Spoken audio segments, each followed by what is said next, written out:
Yeah, but I'm supposed to say. I go tell Radia Dum. Baby Aboko. Oh, Radia Dum. Radia. I know Pem go Pem wasem. Adomarakwa. I know pay. Asama to me. Which I go Sante boy. Now to go Sante want to say or say. Nam si Bibi Aboko. Asama Busa and you. Say ya. Bibi and me Yaboko. If we are say you were moi, you were no ma, you were into the Nina and a bit my Boko.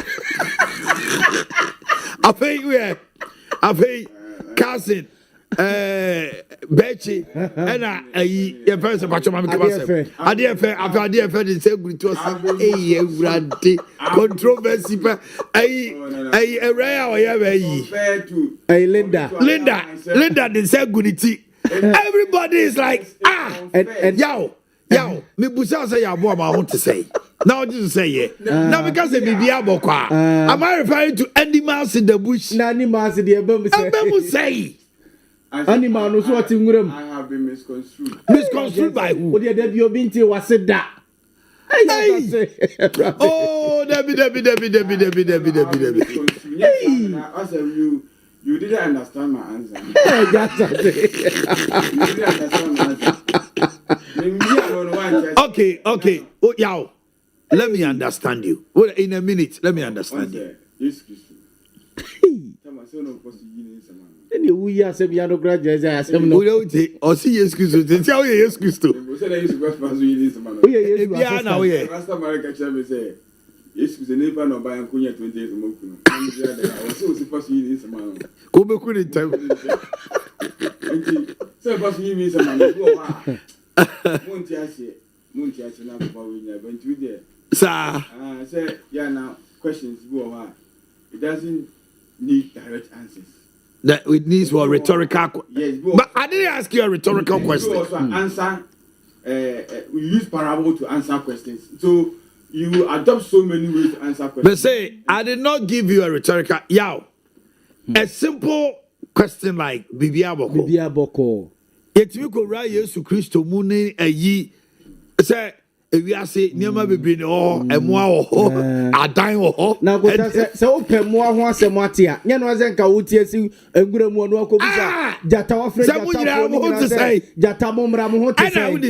I was also specific with him. So Case Asante. Man Case, more I want to say. Messico Quasante want to say.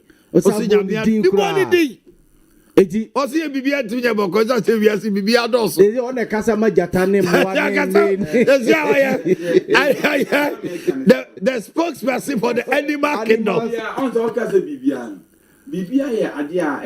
it's connote a very it's like a universal set. Abusuafo minimum kasa sisi yi abono nsia pa o meter dia na baako enunti yanko yanim Ghana's economic recovery shines at IMF World Bank spring meetings. Honorable at forcing and what did you just say IMF for more spring meetings be aya no mo ye now call World Bank near IMF Ghana's economy is shining at forcing. Ghana's experience over the last 15 months demonstrate that African countries can not only navigate crisis, but obviously be able to harness the opportunities such crises present for reforms. My country faced some very difficult and severe economic crisis since 2022. However, following the implementation of very bold policies and reforms, particularly since January 2025, we have been able to rebuild the macroeconomic fundamentals in record time. Today, I'm proud to say that growth is up, inflation is down, the currency has stabilized, we have recovered the macro. Largely, what we've been able to do last year, for example, we were able to move total expenditure on commitment basis as a percentage of GDP from 2022 levels at 22.7% to about 16.7%. Multi Nenumun Semno. Minister for Energy and Green Transition, John Jinapo, also the Kokobobi Eba, or Chese. There's going to be a possible shake-up in Electricity Company of Ghana district offices. Some management, I'm sure you say, customer complaints are so addressing power outages. Various districts across Ghana, there will be a shake-up. Jinapo. There are some negative developments. I also get reports of where in some particular districts there's lethargy. The level of responsiveness is not encouraging. Generally, I know you are doing a good job, but there are some isolated cases where I must be frank, as minister, I'm not happy with. And I've directed your MD to do some exercise there. If it needs that we should shake up, like any organization, we would have to do a shake up. But don't let us get there. You have a duty, you have your work cut out for you. Please, let's do that. You cannot have 100% system where the lights will not go off forever. Even in advanced countries, sometimes there are outages. But the response time ought to be very swift, and the response time ought to be such that when somebody experiences that complaint, you can deal with that. We're also working with them to upgrade your information system and response system, so that when somebody has a problem, you can just send a text message and send a location.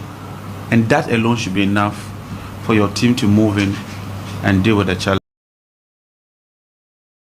Yanyanti say yera ko fi djuma fie wo atonsu potem hono chase enra na nya asem ketwa na o hwe TV sesia chase omo abawura ho na omo bawura ho no no omo ransa kene ma nyina na no penso de brofo de yawe bi.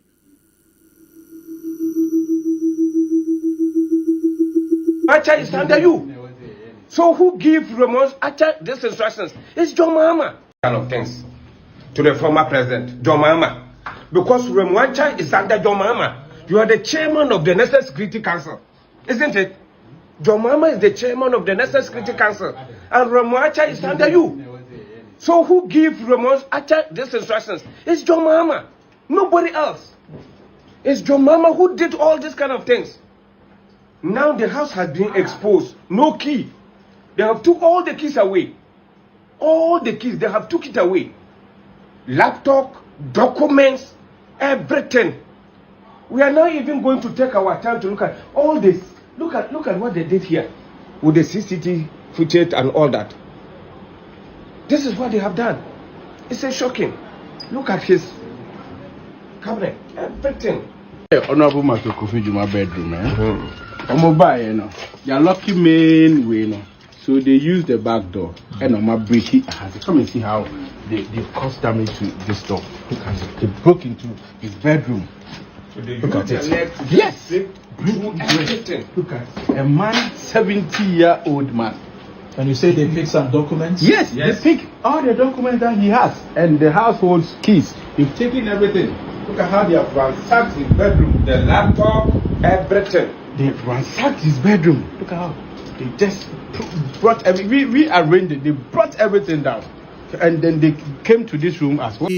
Paul Yando, Regional Communication Director, and Ghana Bay, and so no muko fiona, the omuchrese, Yoko for Abetwashe, Irako Fijuma Fio, Ebubu, now processor keys in laptops, ne documents. Minim Yoko for response, our mother ba the tia, or mutimi bo refio, or mokoji warrant be, and answers is Siano, Rambo style, Sekofi Juma, dear no a baby at his own moko on the fee, or call Honomo if he's in court order, NMI Yoko Koye, and answer day. What will make Yoko do this? People are also raising concerns. Oh, it's a distraction, a complete diversionary tactic from government to sway attention from some pressures that is going on in government. But are there pressures on government at the moment?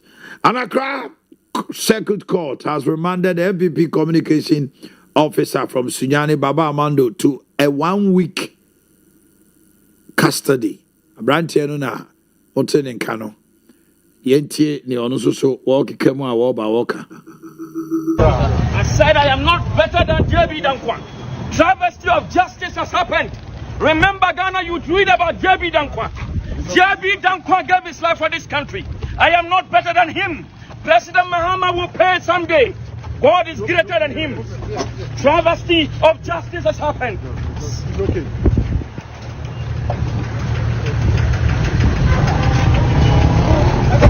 I will be back. God will, inshallah, we will not die, but we will live to testify.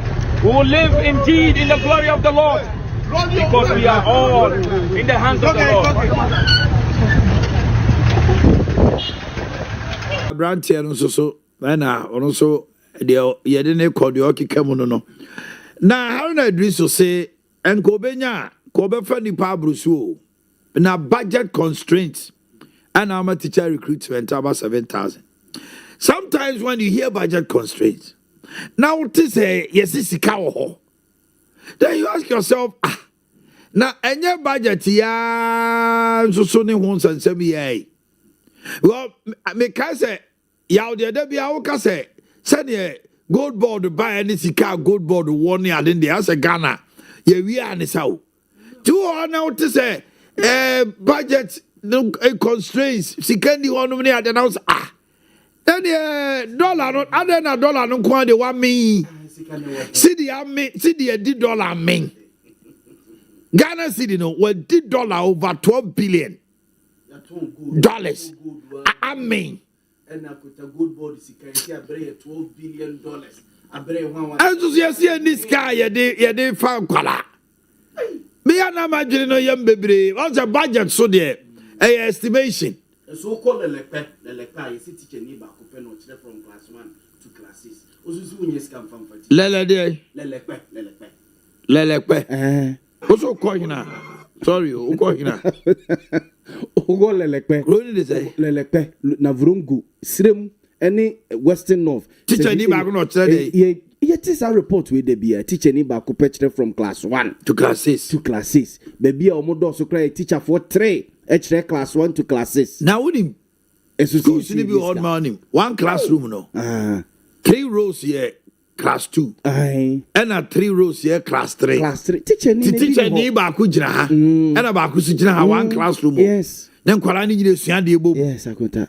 Baby o cry ye the board bi na achem ti. One more tonyo wa kire ha wo beti we de. Ogina say kire we ma de kakra no ahye da momo assignment. No, and our work. Yes, work to do. No akokire we. Akokire we mu so. Ye nyina ye tete we yes ye ni scale. Budget constraint. Yentie Haruna Idrisu.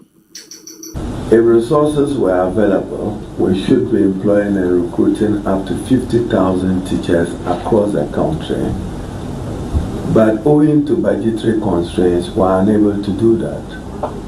The Ministry of Education received clearance from the Ministry of Finance to recruit up to 7,000 teachers with degree and diplomas.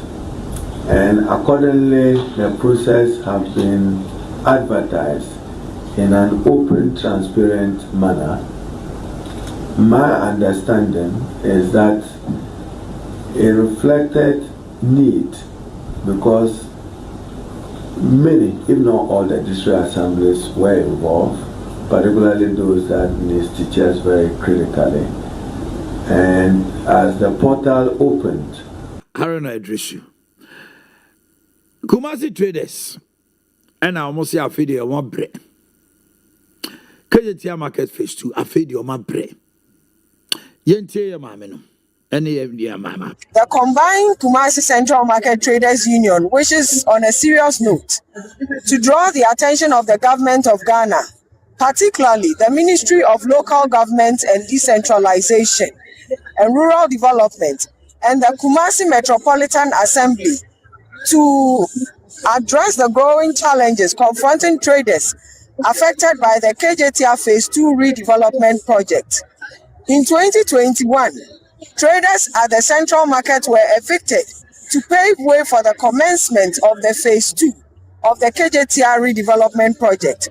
While some traders were relocated to race course, a vast majority are scattered all over the city without permanent trading spaces, and another majority find themselves in the house practically jobless. Although the project commenced on a promising note, work has stalled significantly for quite a long time now. And the Bibia Boko. Yeah, they want to. That's why I'm a booby. All right. Baby, shall say free. And some of that so Dana, they when I quickly near boss up, and they will see a PJ Muntem now, and I'm saying sports near manager. My minister of Education. I are a Hussein.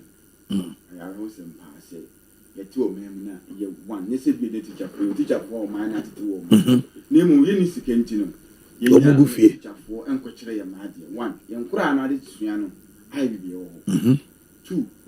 Obisu Perjuma, yes, when you be meanwhile qualified. Three, they say almost in this year. This year, the BEC for no money Nigeria, the Gambia, Sierra Leone, and Liberia. On the exams, Nabumu, and Senegal. Ye say Bia, Ghana, Quanqua, and Wasi, 4 or 5 years ago, and say, but it's a man, money, ya, on the Philly. Because external examiners so babe makibi. So what I say, you bet my time Ghana the ako Nigeria and Nigeria the aba. And this a moment money am man kone Juma and yam man kone teacher for Choma dia. Ghana will suffer. Now I come shadina miraho, and I don't know why the figure is like that. And crab betray this year no, they are about 400 and something thousand. Last year I'm say 600 and something thousand, which is about more than 150 something thousand. Difference. Minim say either say now one phone to phone our culture. Ne be o majai. And I say I feel what say Haruna Bruce Swaya DB. Why insist say akwara bia onru JHS 3. I also train so here no. On say bu akwara no JHS 2. No culture. Near the no of free preparatory school near ya register no site. No akwa culture. Mostly the other boys and Colana say, oh, say, yow, baby, this abu midribi, Asante. The preparatory school in Coca Moa. Almost will be on only grade at Cosro. On the mature, ye foul more. Young Castle call, new mission or buy him so call a yinti, or mobile consider or no more.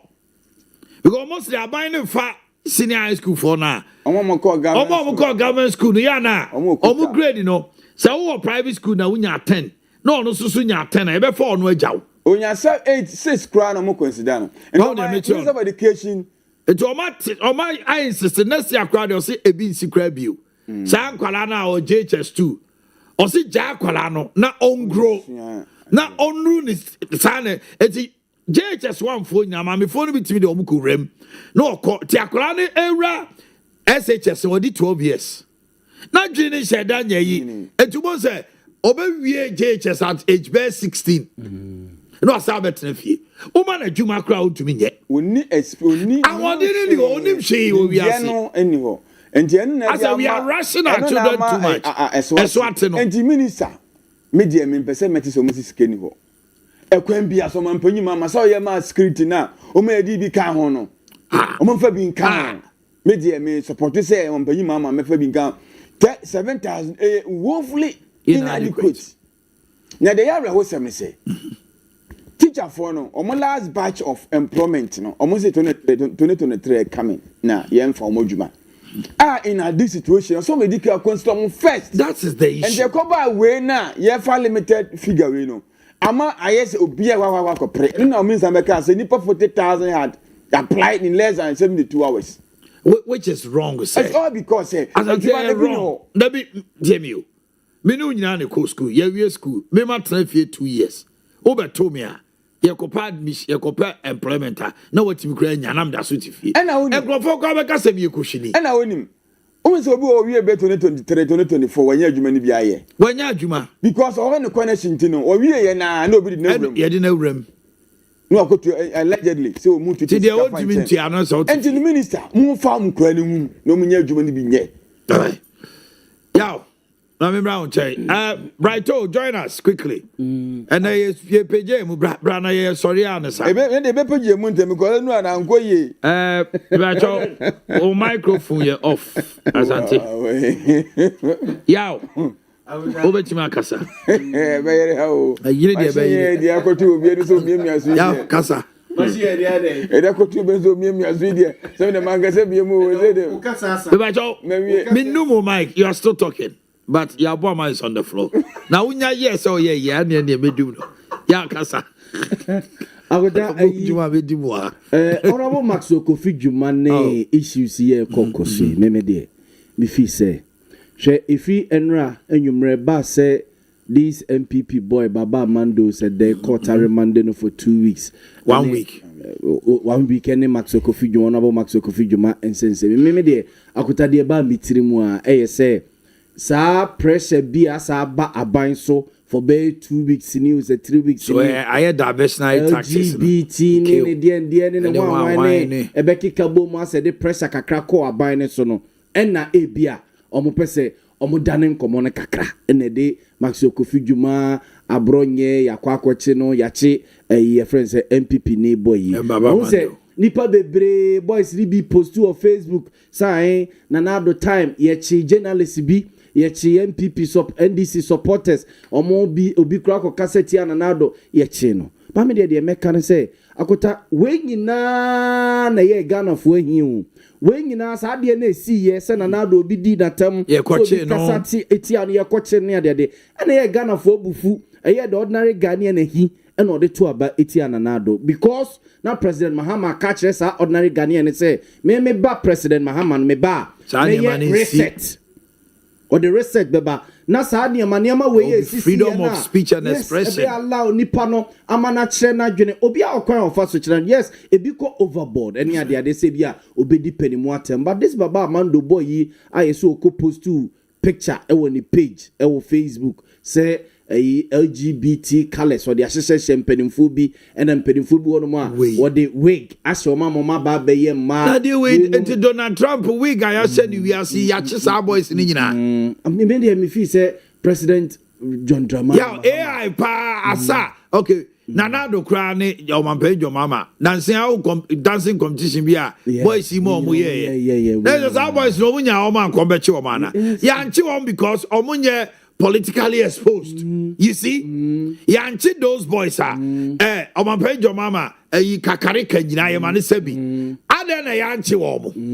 Because they are not politically exposed people. Yes. We MPP ni and pressure so kakra ba so Omanhene Yaw mama above this. And never be say o bem no mo mujai. Bia ya ba bedro President John Dramani Mahama bebia o pick your money free 16 months ago any baby ado o mine aba bedro no sani amaniama we besuso we so ma nipa bia bi obi kura nim no aba ba hero na say yes so na we nya de wo say the issue of nonsense bloggers aye chichi wo mo hey na 2024 ni 2023 ba ensema e course of social media chro ni wan Ekufuado so mo ka kafa ne hui yes ba wumia to mo ka so mo chichi bloggers o mo ya affiliated with the opposition party and then say kiachi Ghana e ma burufa baby President John Dramani Mahama David and let's raise the bar way low. I'm not any 3 days. It's beneath anybody. Omachi Omana so mo invite Omo. Omama honorable Afenyo Mark na standing surety amo mama mo bio no. Me say yes that is the way ade we nya dia. I was so way. Internally me say anopo so report okoye oma processing the na kokoto budu court a remanding see we no nyina na a congested Ghana prison kwa. Ade we dey we na congested Ghana prison kwa na ye jadi pass mo kroma Pastor Kofi Juma ni fie bia Iyoko etidie ba de pa na Kofi Juma ya ebema wo koboko bra ni fie Kumasi akobie ni wardrobe mu abubu na pran ni asesa nsafo akọ na kotasa de we ya akọ esi Honorable Maxwell Kofi Juma fie onom no hwe se aban no ni Iyoko ni security agencies no so omunhunu ya sa omontes ni omone ema no amanfo ya fed up o wa ba bam for close to 16 months na Kofi Dwuma eye Gihok CEO and also a Gihok managing director yetete say Yoko for mu invite no investigations ni ade ne bebrebe akota for close to 1.5 years ni muntimi mo no kwa du bia muntimi nya investigations nwie ewo honorable Kofi Dwuma ne tenu adwuma okoye wo Gihok go no mu nwie na ade echi ya yese after 16 months o afi na Yoko akoboro ni fie wo atonsu akosesa laptop ne sa ne manema no hwe akota ebeto aso ebedu ba bi ohun amanfo beka se oho ti da amanfo bisa se kenofri atade ne wo ho anamri abetum ne aye ni ho ne ade no se nipa na bokro no a ti no na fa no kokoto e we hwan ne ransa kini fie 16 months o babam 16 months unti binge onhwehwe mu a wo ye nyina nwie ana ya bawura we fie ya yewe ene Gihok document bi a good Gihok office wo ade bia Kofi Dwuma say ye bia ofi say eye illegal na say you have the doc uno wa bemu yoko document be na upa unya bibia mo ya ma fe kwa de mo diabodo do me de ni wo edu ba bia na say it's me some embarrassing ya YouTuber remona chanti di obetima ya we Yoko ha Yoko 16 months near Remonacha Kotna Honum, no Omi Hunu, Nipa say now o prosecute omo. So Nipa say no more disika, Nipa say na omo corruption is Ania Maniaman, Nipa say na Yoko a prosecute. I say what the Yoko no babe personal vendetta. I said Nipenum be only omo issues. And the Adena I say only omo wasem. Yes.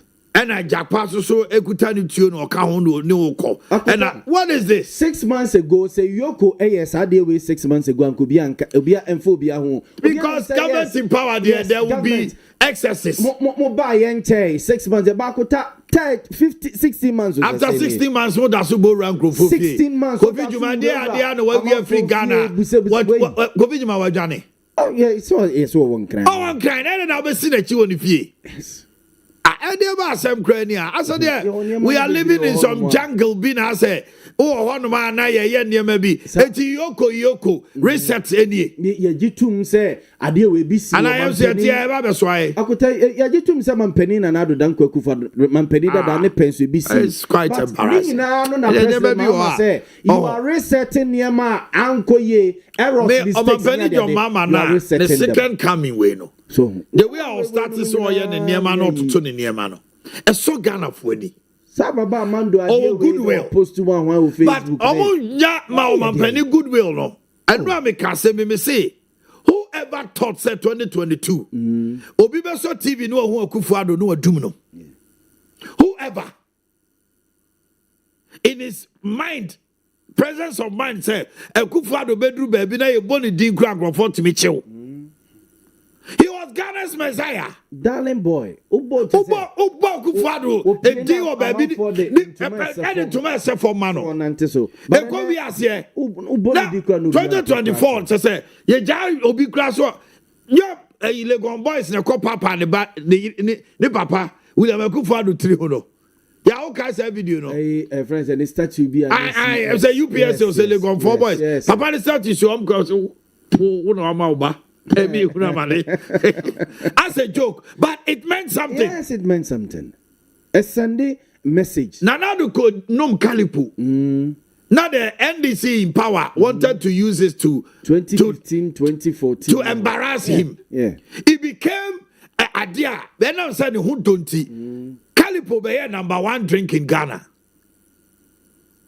Eti Ghana ha. Se nipa bojo so a memma won na di wachi nya yodium and I contact say NDC in share so ho gradually NDC party ni si ho no no omu goodwill no eweni ekofom but President Mahama the goodwill and oda so akutam it is akota mama a typical example so ahwa se BBC e wo manimo na se ministers government appointees ni bi anase party functionaries ni communicators ni bi ba bonten no mo kasa de form amfo but President Mahama beke bi pe na obi a turn it down. Oh okay, President kan ni yate ase e to tell NDC say omo goodwill or omo de ba bem as a party no gradually etete form, but President Mahama still carries that goodwill. That's sukuta the goodwill, but any party no enuntina where SIM card registration was said ye. Emra Sam George eko bekaya or be edigu hono no sister send Ghana fusi esana o manu dugu so. But President Mahama ko jina doma kasa oh president yate. Now that noise is gone. The president has a goodwill. I should tell NDC say NDC party no si wono no mu goodwill na etete ko form. Ena papa no no di animu no ena kota so President Mahama posting on the presidency ya odi mu a say wa lower down niema bebre. Oh yes. Na no bia o say Accra o say de no number bi say mala mo no mo bebre o say de na o si from na adwadifo ni bi person mo ba ne nchen. Say e bia emre bia nka ni soldier fo ni police fo. Press maybe have media fo bi o say de no mo twa picture o say de ni security for ba ko pam mo. O ti an ka chen say ja o mo de picture o twa na e dey. Jakuta President Mahama e carry bibi so he has identified with the Ghanaian community. Eti Ghana for and airport near my Ekoswe. Say enye jo Omanhene jo mama. Yes. And a koye obi fufra ho. Support near me say can another na daso to so nanka AI public AI oh ka ma chena we. Papa ni goodwill intino. Say nipa kra ene yaw kumasi amani ye hunu wo kanea ho. And an agent podcast say the quick response from the districts no form no. And now why no what fear also be coffee in the Kenya. Yet we do no 6-7 times. But also I wanted the baby because Omanhene no I'm for if he say oh yeah you obey to me. It's in the goodwill. But more institutions no man share ya mo be akosano enu tire also Omanhene jo mama so the next for covid juma anti mo bo run the fee ne pa e dey pa na e so threatening what Ghana say e was say a home police with guns e bo refie e ko ransack the fee another oyeku we free abemu 16 solid months etifie investigation be na yoko paper be na opa na office ono mo a unya copy Kumasi traders esramo Ghana asama opese obi tie no monkatwi o ani bresam ye kan twi no mon kra manika na betra no monkaje tia unya Kumasi ke tia na madam ena for quite some time hey edwane be boss wani mere ebi omo kan twi na wakade be twi wakatwi anya wakatwi anya the fact said join news the fact said join news camera metro camera ntimu cabrofo obe cabrofo agudam wakatwi aba sante 24 hours ni katwi aba okay azato katwi mai county u kan frefre ma boy bi sendo ana u the brofo na be jana risk control tia market ya sema o se o cabrofo ade wani mere ya market ana onye serious ade ni yan Aris go dobre Omanhene na wo ka sam che no wo teach tell first vice president of the issue too must be ye di ka catch say next time no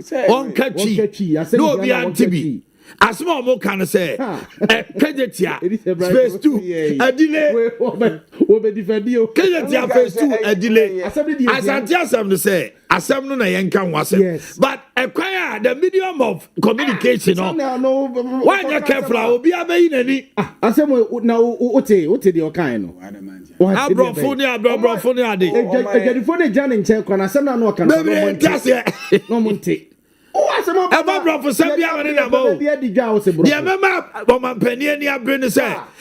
Ghana Omanhene wo de ka.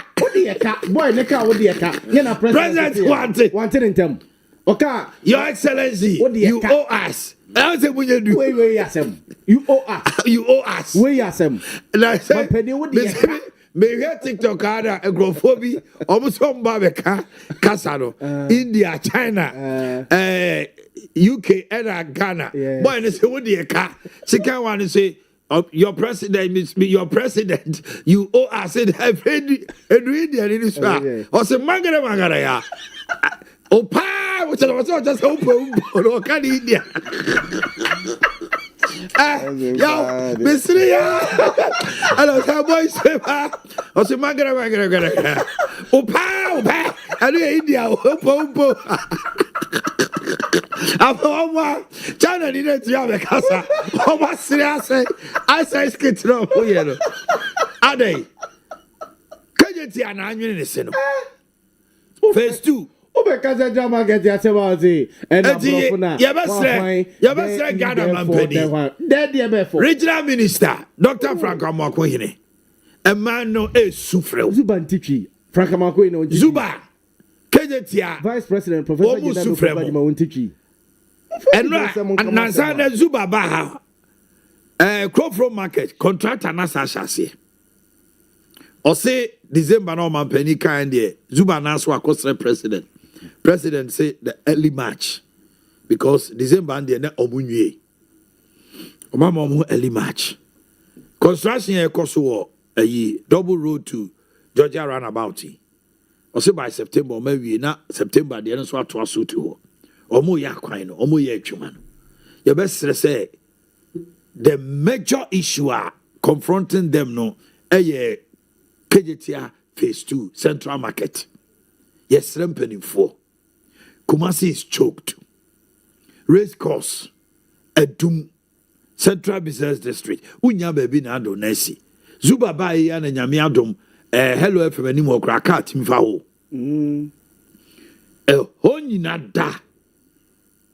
Edum. Boss FM hona de be for Unicorn House de ko editisim Hello FM hono. Na no ya na utimi fa branch crafa Unicorn House on mo. I have some control. Ejekum building no. Enim ne bia wafa Kufo clinic ho.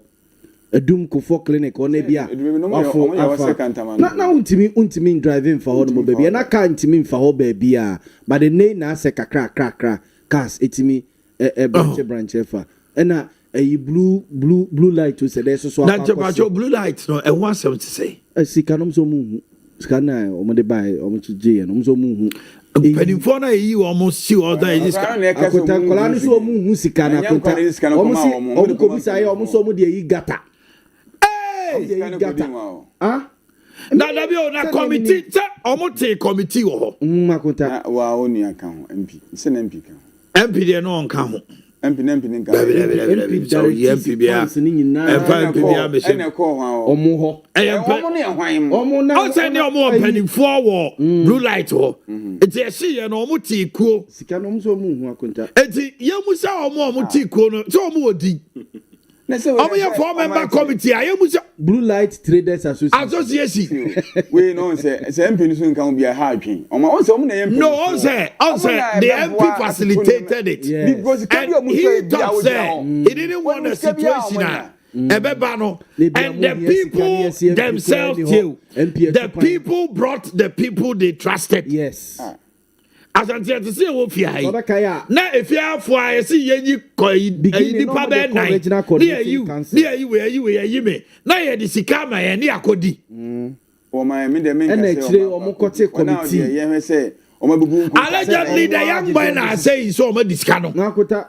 I'm sikano mu sikana because who be say ya sikana gata ato na ofa wache na wagata be do mayini ho aho mu yi mu mama nchire mam enti onno mu de yi mu no sika bebrebe we akota sa gata yi mu ze sika be ne de ye sika na omo mpanifo no se me ase we ba mo nche no blue light adi bible so mo ka se yakọ bible so me mpanifo ntim nya press conference ka se bia omu checha magana for sorry this is Sikananko KMU Debi unse beginning adeni see no na KMU said that nye intina eco regional minister ho na omokote committee bi na regional minister yes ne de kakra megigi nyina no momagini nyina omakoche na omo de mom so be kai I am surprised they couldn't omantuma to sikado no omanya din Sika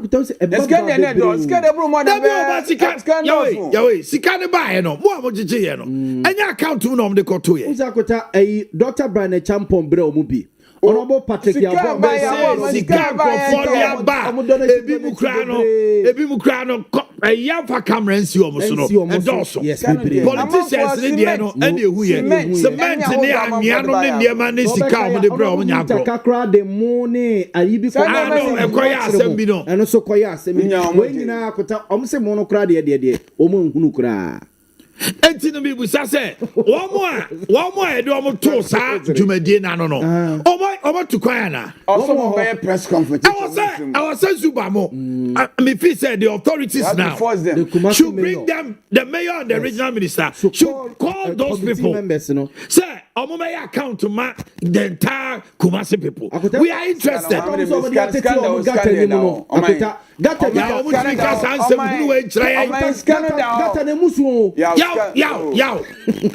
Joseph they go to Gatara na Kofi Joba na Gata no eda Hello FM building ya jadi ochre no Gata eda na Gata scandal say be make come go just mo Sikano da ho man Gata na eyemienu ba ko da exactly Hello FM e say na ba ko so say wa obro say bi na wa say market ni mo Brother Champon sika se no de ma o Brother Champon dey no kromo say omo 3 billion ya ne 3 billion no omo de Gata Gata ni mo se na si so ache omo te nipa abajaku miensa no signatories to the money nyina cry ade ese nipa mi na beji yes into Canada ho those who are signatory to the money no they should come and explain because ya me no bienu ne esan scandal yensan ya se sika da ho why na eti ade no mai amoye jama regional minister one signatory to the money blue light asem no yentimi nyan ne sama ne na ho kase sika grofo de akoi I was so much him. And the politicians in Crown are accountable.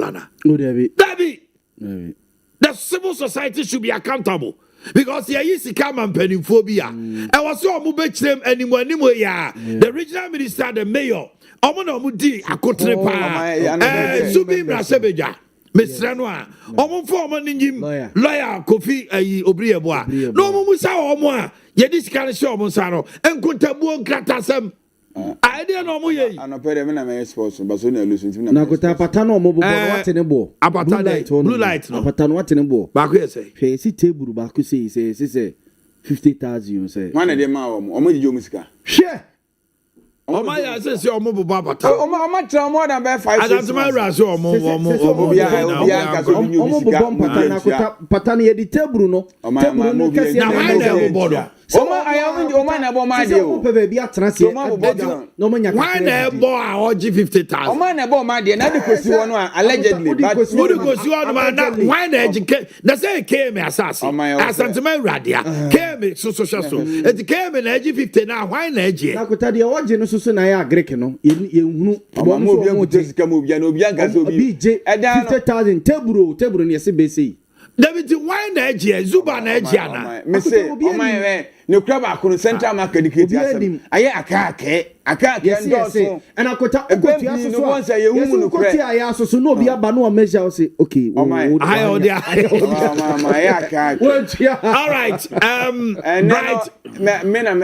Obia your microphone is off shadow sports presenter Mamin Kasa I'm talking Barcelona lose guest one right right Wama wo kasa gu ha o akuta mustati yo na ba wo na wo kasa wo want to say bibia boko okay right say Liverpool mo so am going Fatuma bebo media abono nso apa ho meter duonu baako wo de wo teme me say hello Fatuma bebo media right o abono nso apa ho meter duonu baako abusuafo ye de agudie hu sen fe no adekye force ya grace